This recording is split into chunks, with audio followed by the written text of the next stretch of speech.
برای مونتاژ این گل ما میتونیم اول این لایه تور رو روی مخمل بذاریم و دو تا به هم دیگه بچسبونیم با چسب حرارتی و هم میتونیم با نخ و سوزن اینو کوک بزنیم و یه دونه مروارید یا یک کریستال هم این وسط قرار بدیم برای زیباتر شدن. و هر کدوم از این گل ها رو میتونیم به صورت تک استفاده کنیم. میتونه مثلا قنچه باشه یا اینکه این دوتا رو توی همدیگه قرار بدیم و روی لباس نصب کنیم یا اینکه هر سه رو داخل هم بذاریم و به صورت یک گل کامل که یه مروارید هم این وسطش قرار میگیره ازش استفاده کنیم. حالا من با چسب حرارتی اول لایه تور رو به لایه مخمل میچسبونم.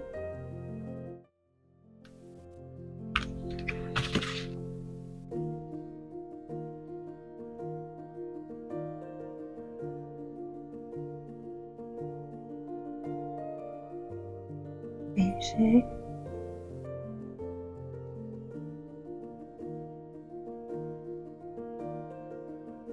لایه بعدی هم همینطور.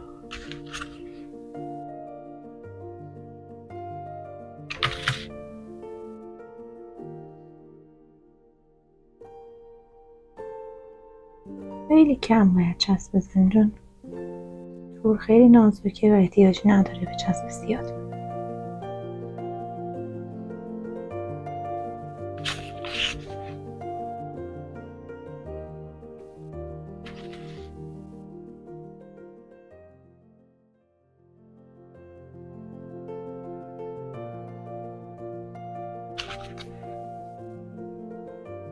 برای اینکه به دستمون نچسبه میتونیم با سر خود این چسب حرارتی استفاده کنیم برای اینکه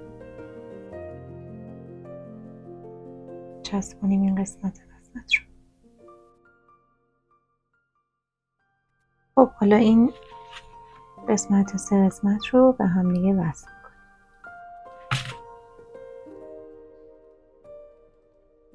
فقط این گلبرگ ها رو باید طوری قرار بدیم که ما بین همدیگه قرار بگیره.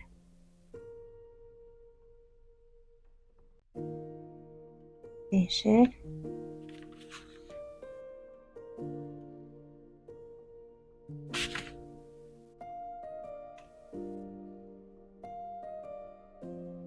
قسمت آخر هم همینطور.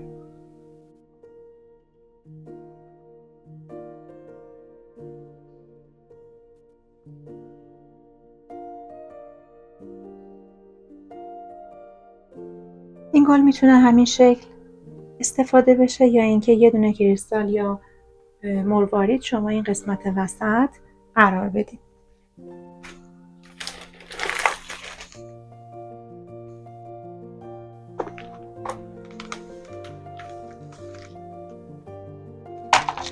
من میتونم الان یه دونه کریستال نقره‌ای رو با چسب حرارتی این وسط قرار بدم.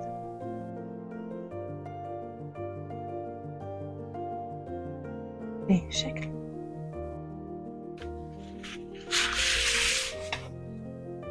این هم از آموزش گل 5 پر.